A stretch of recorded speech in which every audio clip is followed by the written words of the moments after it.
Olá, este é o Poder Entrevista. Eu sou o Dini Nascimento, repórter do Poder 360 e vou entrevistar Thaís Zara, economista sênior da LCA Consultores. Thaís Marzola Zara tem 43 anos. É mestre em Teoria Econômica pela USP, a Universidade de São Paulo. Em 2018, assumiu a função de economista sênior da LCA Consultores. Thaís, obrigado por ter aceitado o convite. Olá, eu é que agradeço o convite para estar aqui com vocês. Agradeço também a todos os que assistem a este programa. Essa entrevista está sendo gravada por videoconferência no estúdio do Poder 360 em Brasília, em 4 de outubro de 2024. Para ficar sempre bem informado, inscreva-se no canal do Poder 360, ative as notificações e não perca nenhuma informação relevante. Thaís, eu começo essa entrevista perguntando sobre a elevação que a Moody's fez da nota de crédito do Brasil na última terça-feira. A nota subiu de BA2 para BA1 com perspectiva positiva. Essa decisão é coerente com o cenário fiscal do país? Olha, essa decisão, ela reflete algumas melhoras que a gente teve do ponto de vista institucional, tá, no país. Mas, de fato, quando a gente pensa na questão fiscal, a gente ainda tem uma trilha grande a ser caminhada. Então, começando pelos pontos em que a gente realmente teve uma melhora. A gente teve a aprovação da reforma tributária do consumo, né? Então, esse é um ponto que pode trazer aí um pouco um aumento de competitividade, de produtividade para o país no médio prazo, então é um ponto positivo. Tivemos surpresas positivas do ponto de vista do crescimento, tá? Nos últimos anos, então isso também tem sido levado em conta aí pela agência nessa mudança de nota. Mas quando a gente observa o cenário fiscal para os próximos anos, ainda existem vários desafios, e acho que até por isso a gente ainda não avançou, de fato, para o grau de investimento, né? E é um sinal de que ainda tem um trabalho a ser feito nessa seara, tá? E as outras agências também sinalizaram que estão aguardando mais passos nessa direção de uma melhora do fiscal antes de trazer aí um upgrade da nossa nota, tá? Do ponto de vista fiscal, qual que é o principal desafio que a gente tem hoje? Nós temos uma estrutura de gastos que tem vários gastos obrigatórios que ocupam uma parte muito relevante do orçamento. E esses gastos obrigatórios têm uma trajetória de crescimento que é incompatível com o próprio limite de crescimento dos gastos totais. Então, como eles crescem mais do que os gastos totais, em algum tempo a gente vai ter um colapso aí das demais despesas dentro do orçamento. E do ponto de vista de retomar ali superávites primários, ou seja, as contas do governo, receita menos despesa, voltar para o campo positivo, não só positivo, mas ali em torno de 1,5% do PIB, que é o que a gente precisaria hoje para estabilizar a nossa dívida, a gente precisaria de um aumento de arrecadação bastante importante e não parece que isso seja possível, né? Olhando de hoje, né? Tem ali suas dificuldades para que a gente consiga alcançar de novo esses patamares positivos de superávit, de resultado primário. Em valores nominais, quanto que o governo deveria aumentar na arrecadação? Olha, a gente, nesse ano, né, a gente está falando de um déficit primário na casa ali de 50 a 60 bilhões de reais, tá? A gente vai acabar cumprindo a meta no seu limite inferior, porque tem algumas despesas que foram excepcionalizadas. No ano que vem, de novo, a gente tem algumas despesas excepcionalizadas e, ao mesmo tempo, também a gente tem uma meta, um limite inferior negativo. Então, de novo, a gente vai ficar nesse terreno negativo. E aí, em 2026, o limite inferior da meta vai ser zero, mas novamente tem algumas despesas ali que são excepcionalizadas. Então, olhando efetivamente, a gente tem ainda mais 3 anos de déficit, tá? E aí a gente precisaria voltar para o terreno positivo, algo ali na casa de 100, 150 bilhões de reais por ano. Então, tem uma diferença aí considerável. Ainda na questão envolvendo nota de crédito, a agência de risco Fitch disse nessa sexta que não deve elevar a nota do país e mencionou o risco fiscal. É um contraponto, de uma certa maneira, à decisão da Moody's. Então, diante do cenário que a gente está vivendo, qual das duas agências estaria mais certa, por assim dizer? Olha, a Moody's, ela reconheceu alguns avanços que foram feitos, tá? E o fato de ela colocar esse aumento, né, da nota, de certa forma, demonstra que a gente está caminhando na direção correta quando a gente pensa em ajuste fiscal, né? Quando a gente pensa, ainda que esse ajuste fiscal que a gente está fazendo seja gradual, né? Mas tem seu mérito, né? E reconhece que a gente está nessa direção. As outras agências, de fato, reconhecem que o caminho ainda é bastante grande, né? Quer dizer, falta ainda a gente chegar, né, nessa trajetória mais sustentável das contas públicas para a gente voltar a ter um endividamento sob controle, né, o que para de crescer, estabiliza e eventualmente começa a reduzir um pouco. Então, falta ainda uma parte do caminho. O ministro da Fazenda, Fernando Haddad, disse esperar que até o final do mandato do presidente Lula o Brasil retome o grau de investimento, algo que não acontece desde 2015.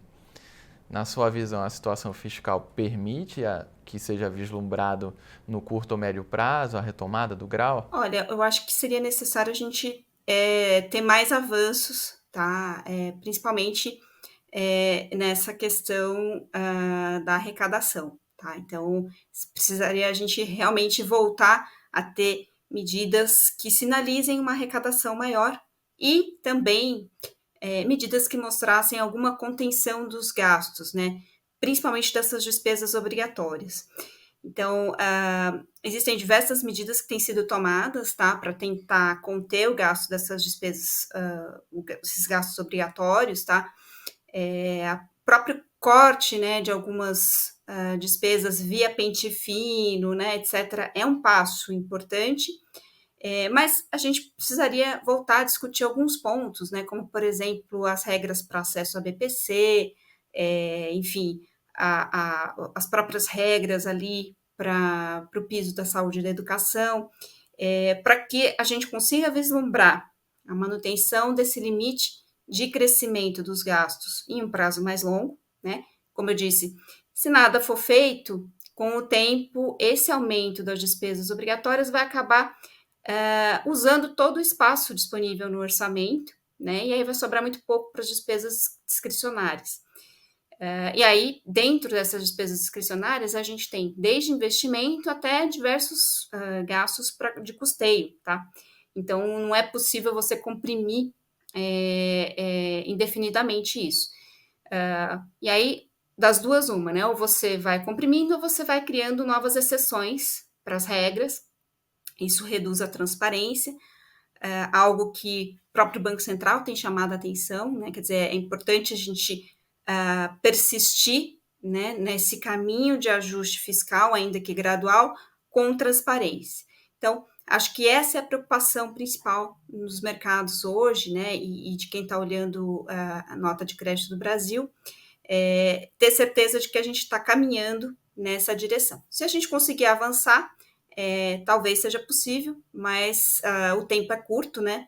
A gente tem praticamente o ano que vem para tentar fazer alguma coisa, 2026 já é ano eleitoral, fica muito mais difícil, então a gente tem um calendário aí apertado para tentar avançar nessa agenda. Sobre as contas públicas, no acumulado de 2024, o resultado primário do governo central está negativo em quase 100 bilhões de reais. O governo Lula tem condições de cumprir a meta fiscal, de zerar o déficit neste ano, diante desses números? Na verdade, a gente tem uma meta de déficit zero para esse ano, mas o limite inferior é 28, 29 bilhões de reais, tá? Então, chegando nesse limite, já se considera que cumpriu. Quando você adiciona algumas outras despesas que foram excepcionalizadas, né? Então, o auxílio ali para o Rio Grande do Sul, agora o auxílio para o combate a queimadas, tem também ali uma despesa de precatórios. Quando você soma tudo isso, a meta efetiva seria ali um déficit em torno de 55 bilhões de reais. E provavelmente a gente vai conseguir cumprir isso, tá? Acho que vai ser possível chegar ao final do ano com essa meta sendo atingida, principalmente por conta das surpresas positivas do ponto de vista da arrecadação, que derivaram dessa surpresa com o crescimento. Então, o crescimento veio mais forte do que se antecipava. Algumas receitas que se antecipavam por medidas extraordinárias, né, como questão do voto de qualidade do CARF, enfim, transações tributárias, houve uma certa frustração, mas essa frustração acabou sendo compensada pela surpresa com o crescimento. Sobre a relação dívida-PIB, que também está em um patamar elevado, atingiu 78,6% em agosto. É o maior nível desde outubro de 2021. A perspectiva é de agravamento, segundo a IFE do Senado, deve alcançar 84,1% do PIB em 2026. O que o Brasil tem de fazer para a estabilização da dívida? Olha, primeiro a gente tem que tentar retornar para essa trajetória de superávites primários, né, deixando os déficits para trás. Isso seria um ponto importante. Não só pelo efeito que isso teria na dívida em si, mas também pelo efeito que isso teria sobre as taxas de juros cobradas sobre a dívida. E aqui vale mencionar que é muito mais do que a Selic, tá? Porque isso depende mesmo da percepção do mercado a respeito da capacidade de pagamento do governo em prazos mais longos. Quando existe um risco fiscal, a gente acaba tendo um prêmio de risco sobre a taxa de juros que o mercado está disposto a receber para financiar o governo, né? Então, quanto mais existe essa dúvida com relação ao fiscal, maior tende a ser a taxa de juros. Claro que isso tem uma relação com a Selic, porque uma parte da dívida é financiada via Selic, mas tem uma perspectiva maior do que apenas isso, tá? Então, depende muito dessa percepção do mercado sobre a evolução das contas públicas no médio prazo. Então, colocando as contas de volta nos trilhos, você ganha dos dois lados. Primeiro, contabilmente, porque você passa a ter um déficit nominal menor pela questão do primário menor, né? Ou déficit menor ou um superávit mesmo. E do ponto de vista dos juros, você acaba também tendo uma conta de juros menor a ser paga. E que avaliação a senhora faz sobre o arcabouço fiscal e o cumprimento da regra até aqui? O arcabouço fiscal ele tem pontos positivos, tá? O fato de você trazer dois conjuntos de regras, tá? Um regramento para crescimento da despesa, né? Que não limita demais a despesa, mas traz ali algumas imposições, né? E, ao mesmo tempo, uma regra que traz uma meta de resultado primário, tá? É bastante importante, porque você, de fato, garante que o que vai interessar para a dívida no final do dia, né, que é o resultado primário, vai estar caminhando de acordo. Mas tem essas questões que eu já coloquei, né? Quer dizer, dentro da regra de despesa, a gente tem essa dificuldade de verificar como que isso vai se manter ao longo do tempo, justamente porque tem despesas ali dentro que crescem mais do que a despesa total. Tá? Então, esse é um primeiro ponto. E essas excepcionalidades que acabaram acontecendo, a própria mudança da meta, né? A gente tinha uma meta que para o ano que vem que já era um pouco mais restritiva, né? Que já colocava o primário voltando para o positivo, com o zero sendo mínimo, a gente revisou essa meta para baixo. Isso também mostra que é um pouco mais difícil de alcançar esse equilíbrio fiscal e ilustra bem essas dificuldades que o governo tem enfrentado para trazer esse fiscal de volta para o positivo. A economia brasileira teve o segundo maior crescimento do mundo no segundo trimestre em comparação com o primeiro. Subiu 1,4% e ficou atrás só do Peru. Há números positivos também na criação de empregos e a taxa de desemprego caiu para 6,6% no trimestre encerrado em agosto, que é a menor para o período na série histórica. Eu gostaria que a senhora comentasse esses dados. De fato, a gente tem tido surpresas positivas na atividade econômica, tá? Em grande medida, isso já vinha sendo delineado ao longo do primeiro trimestre. No primeiro trimestre e no segundo trimestre, a gente acabou tendo um impulso fiscal mais forte do que a gente imaginava, não só por conta do pagamento de precatórios, que aconteceu ali no comecinho do ano, né, no final do ano passado, começo desse ano, mas também pela questão dos governos regionais, tá? A gente teve muitos estados, muitos municípios voltando a investir, a fazer obras, isso também trouxe ali um certo impulso fiscal, tá? No segundo trimestre, a gente acabou achando que haveria um impacto mais forte das enchentes no Rio Grande do Sul. Isso acabou não se concretizando, né? Acabou sendo um efeito muito mais rápido, passageiro do que se imaginava. E aí, com isso, a gente acabou tendo essa surpresa bastante positiva. Esse impulso fiscal que trouxe esses dados bastante positivos no primeiro semestre do ano, ele se mantém em alguma medida ainda no terceiro trimestre, mas já vão começando a perder força e eles tendem a perder mais força ao longo de 2025. Primeiro porque os municípios e os governos estaduais já vão ter passado aquela fase maior, né, de obras, enfim, né, passou eleições municipais, etc. E segundo porque os próprios precatórios que a gente vai ter pagamento extra no ano que vem vai ser um montante muito menor do que foi em 2023, que acabou fomentando esse crescimento mais forte em 2024. Então, esse impulso fiscal tende a perder um pouco, tá, de força, ajudando a economia a esfriar um pouco. E o próprio Banco Central, elevando os juros, também tende a trazer um certo esfriamento para a atividade econômica, o que é importante para a gente trazer a inflação para mais perto da meta, tá? Hoje a inflação está muito próxima do teto da meta, ali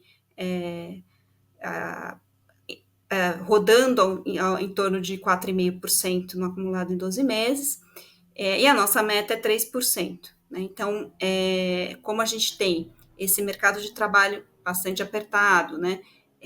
Tem essas surpresas positivas na atividade, isso faz com que a gente tenha essa inflação um pouco mais alta, e a expectativa é que com essa desaceleração a inflação volte a ficar um pouco mais baixa no ano que vem. Sobre a taxa Selic, o mercado financeiro projeta que deve continuar subindo em 2024. De acordo com o último boletim Focus, deve terminar em 11,75% ao ano. E o que pode ser feito, então, para o fim desse ciclo de alta de juros?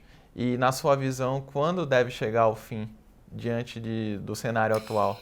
Então, nossa expectativa também é de mais altas de juros, tá? Então, nós esperamos mais uma alta de 0,5 ponto percentual na reunião de novembro e outra em dezembro, encerrando o ano em 11,75, e uma derradeira de 25 ali no comecinho do ano que vem, ficando em 12 por um tempo prolongado ali até quase o final do ano que vem. Por que a gente espera, né, esse ciclo de alta? Justamente porque a gente tem todos esses riscos aí para a inflação, uma inflação que já está próxima do teto da meta, né, com surpresas positivas na atividade, e aí o objetivo da autoridade monetária nesse momento é fazer com que a inflação volte a convergir para patamares mais próximos ali do centro da meta, tá? Então, dificilmente a gente vai conseguir entregar essa inflação mais baixa sem esse ciclo de alta de juros. O presidente Lula escolheu o economista Gabriel Galípolo para comandar o Banco Central nos próximos anos. Se o nome dele for aprovado no Senado, vai substituir o Campos Neto, de quem o petista é bastante crítico. Há alguma chance de mudança na linha da autoridade monetária com a chegada de Galípolo ou não? Olha, por enquanto, o Banco Central tem se mostrado muito unido nessa estratégia de trazer a inflação para mais próximo do centro da meta, tá? Inclusive, o Galípolo foi um dos primeiros diretores a falar que, se fosse necessário, né, a gente teria alta de juros. Então, eles estão bastante... o Banco Central, de uma forma geral, está bastante focado em manter essa credibilidade, trazer essa credibilidade para a próxima diretoria. Campos Neto e o Galípolo já sinalizaram que vão fazer uma transição suave, né, se ele for aprovado. Então, acho que caminha para tentar manter uma transição com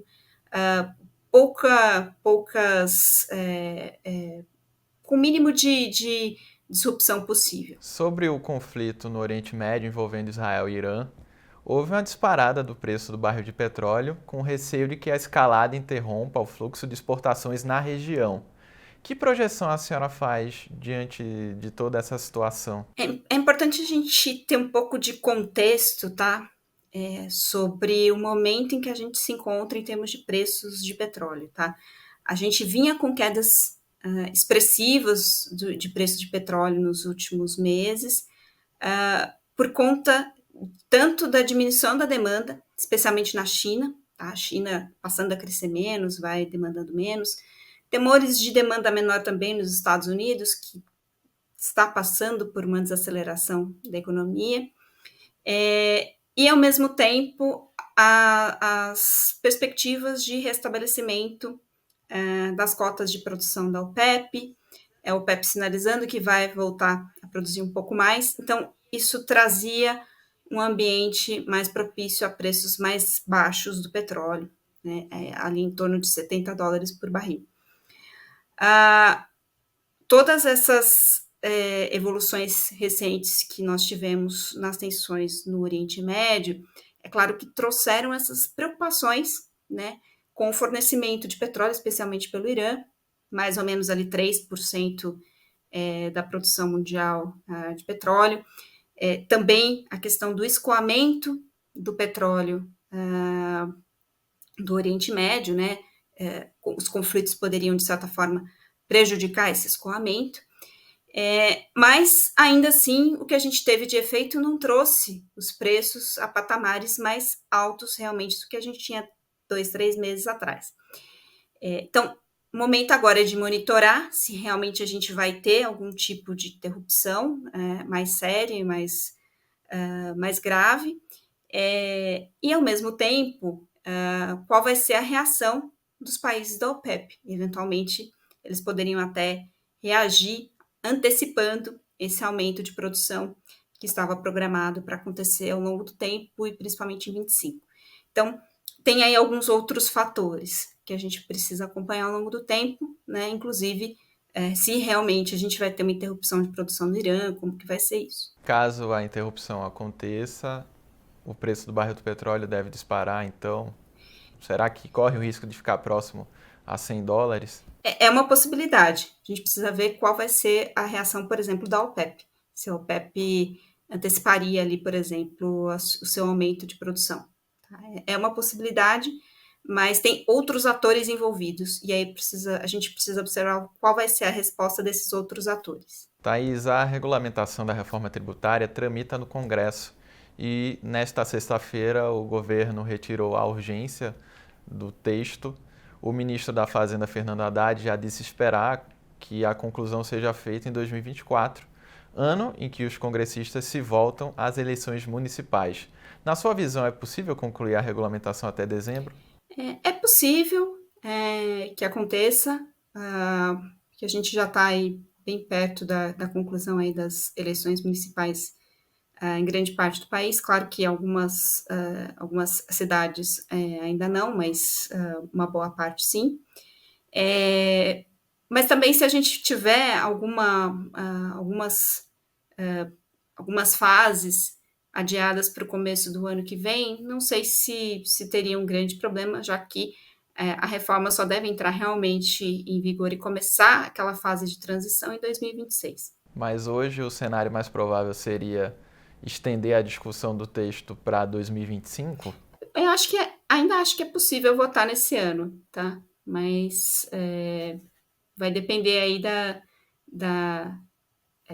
da urgência que os congressistas vão trazer para esse tema. Chega ao final essa edição do Poder Entrevista. Em nome do Jornal Digital Poder 360, eu agradeço a economista sênior da LCA, Thaís Zara. Eu é que agradeço. Agradeço também a todos os que assistiram a este programa.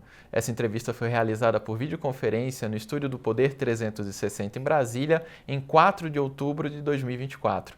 Para ficar sempre bem informado, inscreva-se no canal do Poder 360, ative as notificações e não perca nenhuma informação relevante. Muito obrigado e até a próxima. Poder Monitor, a ferramenta mais completa para monitorar os 3 poderes. Acesse agora poder.cc/monitor e ganhe 30 dias grátis.